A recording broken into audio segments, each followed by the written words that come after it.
Well, welcome and thank you for the opportunity. My name is Paul Gilbert, like Donnie just said. We do have a couple of real good speakers at the ASF. We have Dave Sutherland, which I'm sure most everyone here knows. He's sitting up here with us, and Scott Maston. Dave did the presentation in the western of the province, and Scott did the presentation in the eastern end. That means they couldn't make it today.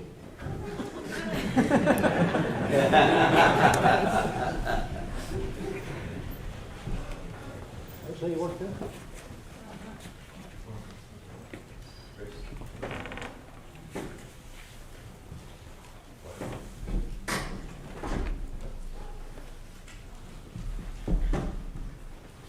You have me.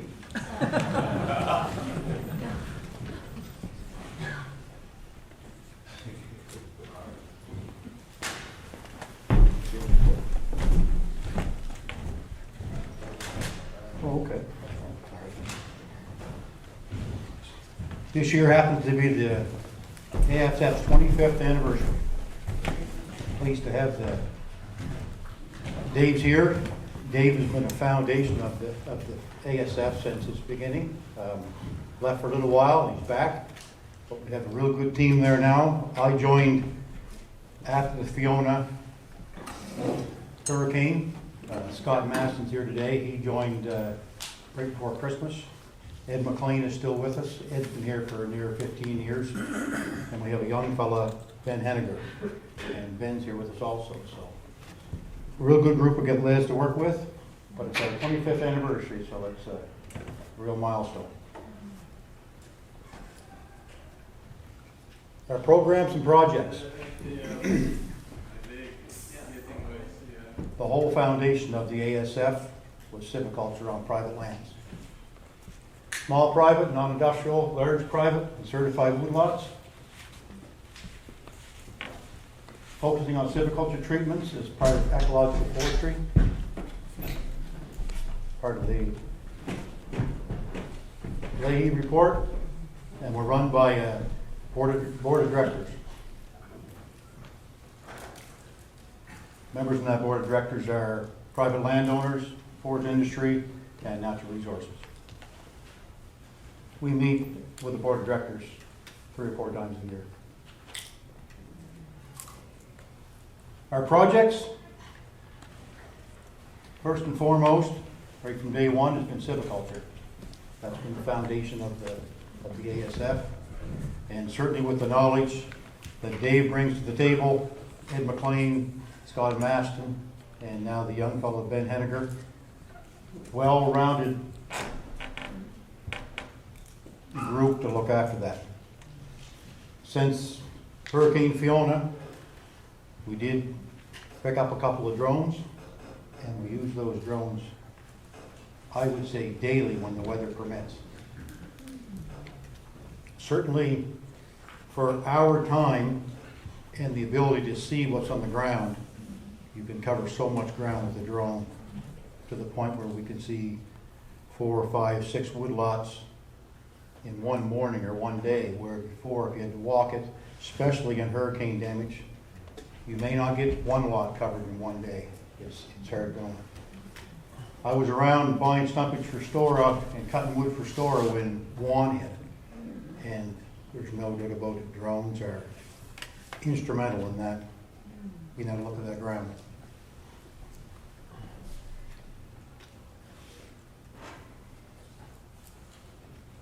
So we have the Hurricane Fiona cleanup. We actually have gone through 2 programs for Fiona. We'll speak about that a little later on. We also were fortunate enough to have the ECOA funding for reforestation for the hurricane damaged properties. And we're going to touch base on that a little bit later, but the whole basis on that was site assessment, site prep if needed and available, some planting, and some ECC and pre-commercial thinning.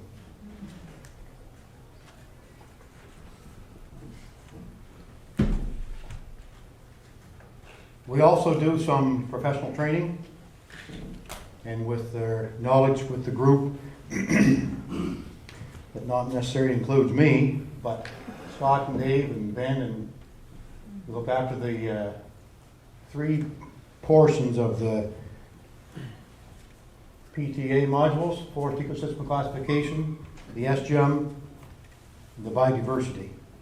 Myself, I'm halfway through the Biodiversity course now. Took a couple days last week, and I'll try to pick up a day next week. And we look after the Provincial Scaling course, both stacked wood and saw logs. And I happen to look after that. Sean Power's here today. He's the Provincial Supervisor of Scaling, so in conjunction with the Lands of Forestry, we look after that. Auditing and monitoring with the with all the ground we're covering.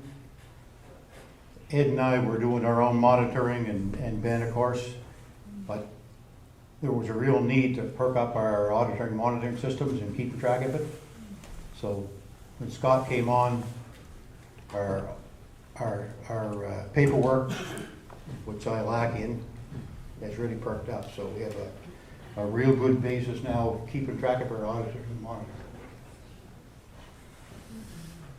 Hurricane Fiona.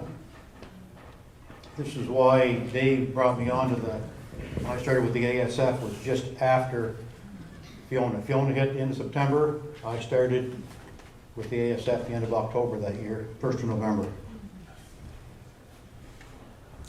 We've actually had 2 Fiona programs. We had the Fiona Assistance Program,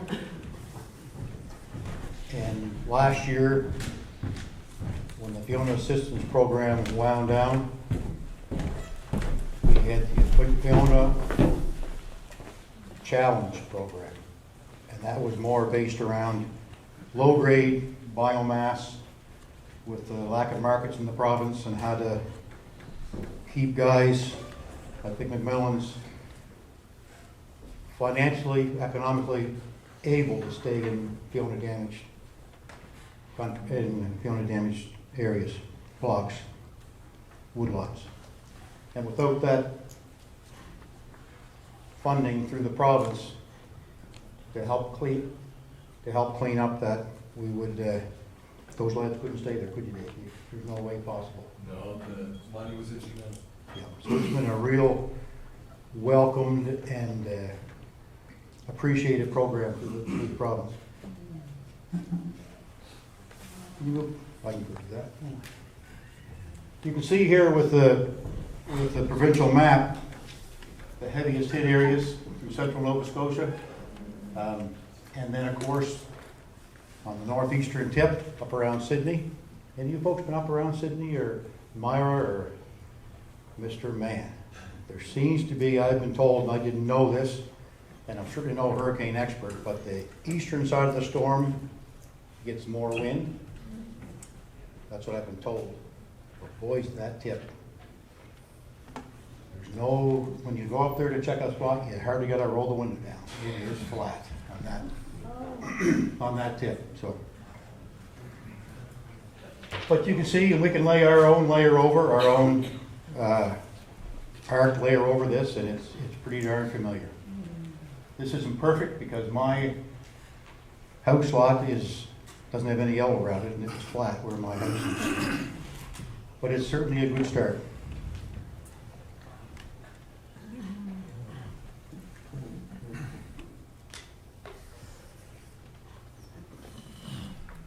Pre-cleanup. Fiona was certainly a directional storm. Winds on the left-hand side and the west side. The wind was coming from the north, and over on the northeastern tip, the wind was coming from the south. So if you're in Sheet Harbor, the trees are pointing towards the water, which is kind of odd. We saw lots of this, and we mentioned the drones. You can imagine walking through that, as I'm sure most everybody in here has had their share of walking over the years through some of our natural disasters, but that is a chore. And I wouldn't say the safest either. And actually, in my lifetime, we've seen budworm, pockets of budworm that you still walk through when you were hunting or laying out blocks, and Hurricane Juan, Horrigan, Dorian. Now this. Post cleanup, lots and lots of debris on the ground. This is actually probably, I would say, one of the cleaner sites. Getting into some blocks with some big heavy pine, big heavy hardwood tops. But there's certainly a lot of ground, a lot of biomass on the ground, a lot of heavy woody material,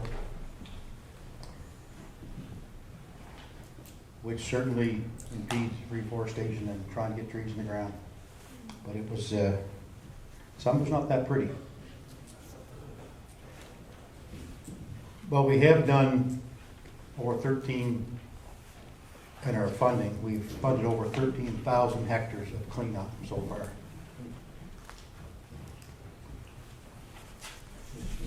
It does a lot of ground disturbance, a lot of roots turned up. It does encourage natural regen on some of these blocks.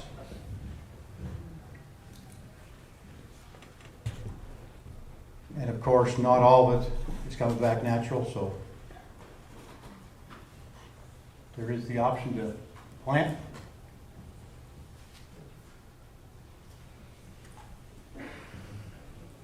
And through the COA funding, the federal funding we had last year, Ben Henniger looked after this, Ben and Ed mostly. We dug out some site prep gear. Hasn't been used in the province forever. But these are shark fin barrels. We've got a few pictures here coming up, but basically, it was get rid of some of the slash, make it more operable, more plantable by planters instead of walking through all the slash, all the debris, all the biomass in the ground, and get them some sites to put some trees in the ground. This picture here is near and dear to my heart. Before I went to Ranger School, that's what I did for a living. I on a cable skidder. I hunted for Keith Smith out of Bass River, and that's the exact, well, that's not the exact machine, but it sure is similar. 230 Timberjack cable skidder. And they're dragging for site prep. You can imagine planting through that. So it does give you some good microsites, tears up some ground, makes it more accessible. There's an overhead picture of the shark fin barrels. There's 3 barrels there with the spreader bar across the back behind that skidder. Knocks down the brush, a little more accessible for the planters, and also getting some more microsites. Shows up some mineral soil. Kind of helps reduce some of the threat of phyllobius. And we are fortunate enough this year to have some funding through the province to continue on with some of the site prep. There is a picture of Scott and Stewart's disc trenchers that was put to use some last year. Irving has one of these with the 3-component disc trencher on the go. They've used it in New Brunswick for quite a while. And that's what it looks like sometimes after the site prep. Gives you some microsites and some areas to plant, more accessible for planters.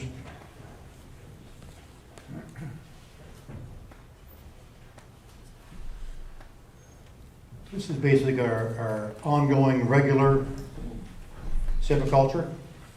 Ed McLean kind of champions this. He's been looking after it for near 15 years. And for 25 years now, ASF has been, this is the program they've been administering. Fill plant, full plant, we're going to go through this in slides as they come.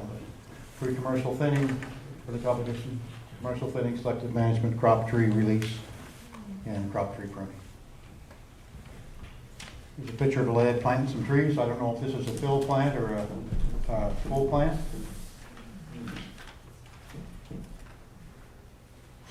ECC, early competition control.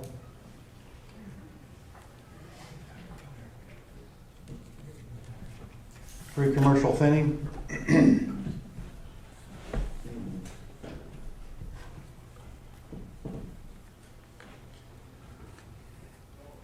Commercial thinning, which is certainly after Hurricane Fiona backed some people off the plate for this one, but it is still a good option, but we have to be very, very careful where we do this.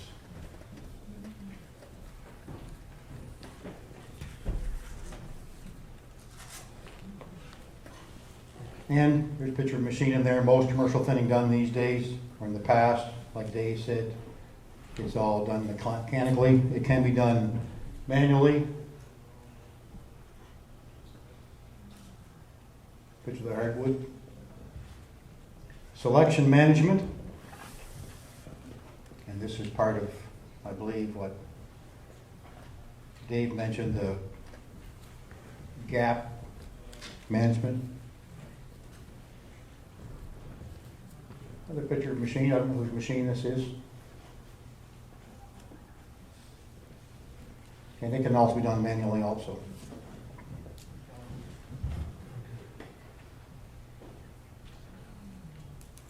Biodiversity.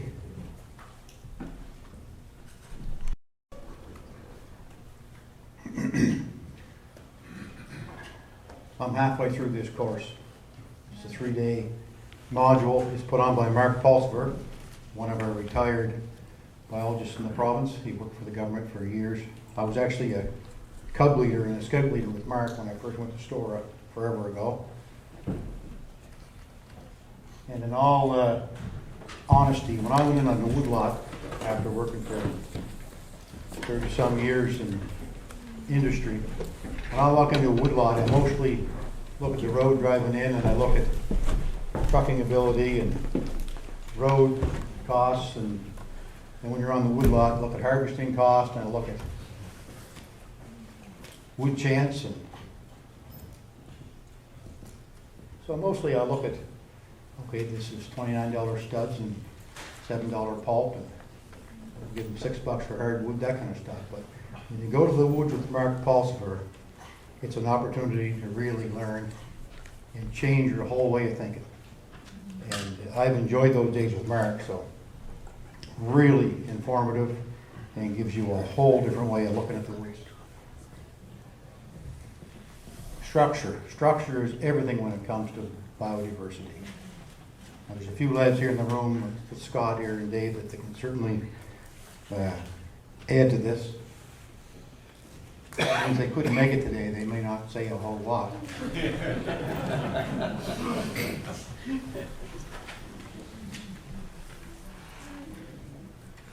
A few points about, there's a few slides here to go through biodiversity and some of the different structures that they look for.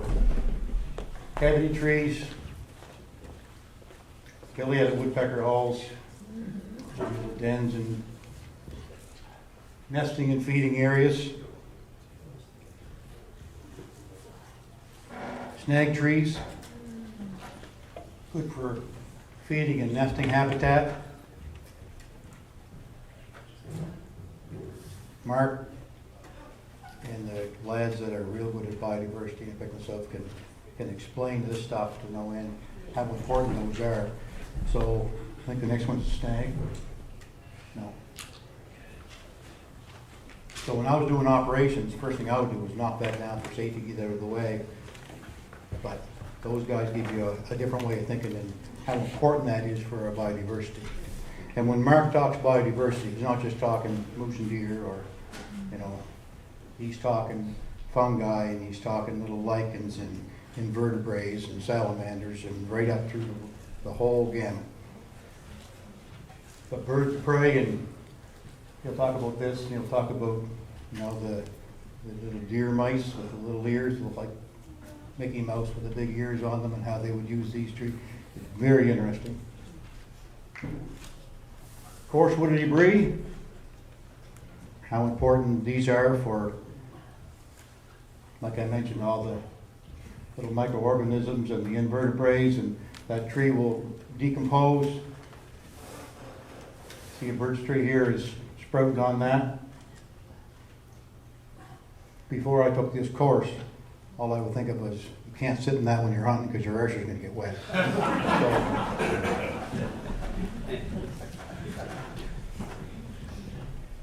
And even in some of the PCTs, that coarse wooded debris is very important.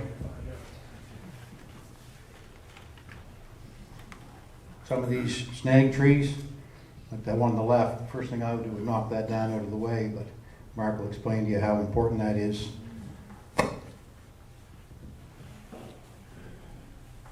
Perching trees, perching for now vernal pools. Vernal pool is a different thing. I learned about vernal pools very early in my career, and there's also a corker of a vernal pool where I hunt, and I've hunted for 40 years there. So it's vernal pools are just a mecca for biodiversity and for different wildlife. And there's what it looks like in the summer when it dries out.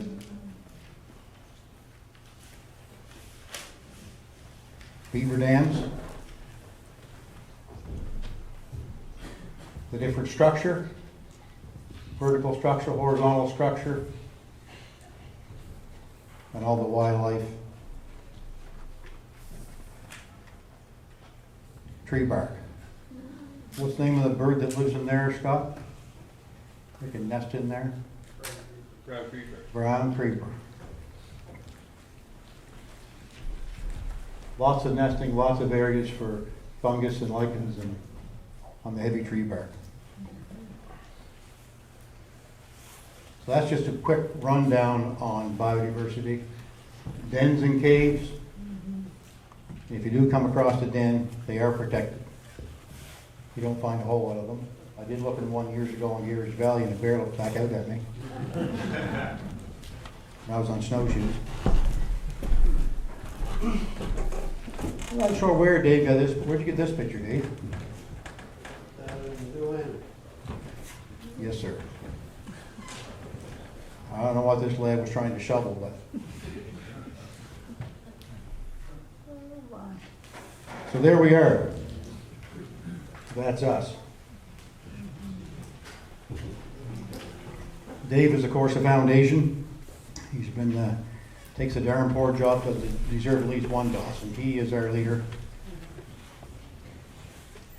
I kind of came on to look after the Fiona stuff. Ben has been there to help out everybody, but he championed the ACOA funding and the ACOA program. And he's also looking after our smaller site prep program this year. Ed has been the foundation of our silviculture program for near 15 years. And Scott is there. Scott kind of championed our, improved and perked up tremendously our auditing and our monitoring program, along with being a wealth of knowledge for all the silviculture, the SGEMs and the PTAs. Worked in private land forever. Actually, if you add up all the years there for experience working on private lands, there's a lot. Well over 160 years with a bunch there, so it's been a great opportunity to work there. So that winds it up. Thank you. Natural Resources and the ACOA, we basically administer the fundings that we do. Woodlot owners, our service groups and our contractors. Contractors are near and dear to me. Since Ranger School, I never cut a stick of wood or hauled a stick of wood, but I always had lads that did it for me, so I really appreciate for that. Thank you.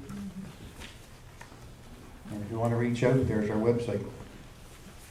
We had to make it simple because Ed and I wouldn't be able to remember it. That's it.